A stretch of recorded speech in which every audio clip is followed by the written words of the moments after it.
ഇന്ന് നമ്മളെ പൂരിയും ഉരുളക്കിഴങ്ങ് മസാല കറി ഉണ്ടാക്കുന്ന വീഡിയോ കേട്ടോ ചെയ്യണത്.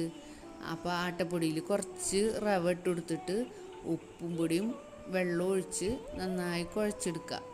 നമ്മൾ ചപ്പാത്തിക്ക് കുഴക്കണ അത്ര ലൂസാക്കി എടുക്കണ്ട കേട്ടോ. ഇത്തിരി ടൈറ്റിലൊന്ന് കുഴച്ചെടുത്തിട്ട് അതിൽ കുറച്ച് വെളിച്ചെണ്ണ ഒഴിച്ച് മാവ് ഒന്ന് റെസ്റ്റ് ചെയ്യാൻ വെക്കുക കേട്ടോ. ഒരു 10 മിനിറ്റ് റെസ്റ്റ് ചെയ്യാൻ വെച്ചാൽ മതി.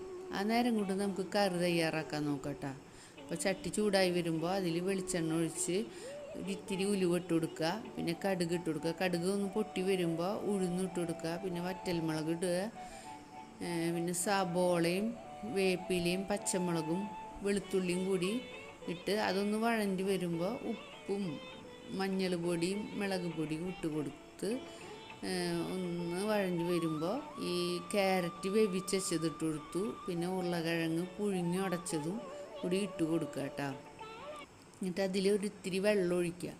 വെള്ളം ഒഴിച്ചിട്ട് ചെറുതായി ഒന്ന് കറി ലൂസാക്കി എടുക്കുക കേട്ടോ. അധികം ലൂസല്ല, ഒരിത്തിരി ലൂസാക്കി എടുക്കുക, അല്ലെങ്കിൽ വല്ലാണ്ട് ഡ്രൈ ആവും. അപ്പോൾ മാവ് ചെറിയ ഉരുളകളാക്കിയിട്ട് നമ്മൾ പത്തിരി പ്രസ്സിൽ ഇത്തിരി വെളിച്ചെണ്ണ പുരട്ടി അത് പരത്തിയെടുത്തിട്ട് തിളച്ച വെളിച്ചെണ്ണയിലിട്ട് ഒന്ന് പൊരിച്ചെടുക്കുക കേട്ടോ. ഒരു ബ്രൗൺ കളറാവുമ്പോൾ അത് കോരിയെടുക്കുക. ഇത് നമുക്ക് എളുപ്പത്തിൽ ഉണ്ടാക്കാൻ പറ്റുകയാണ്. ഒരു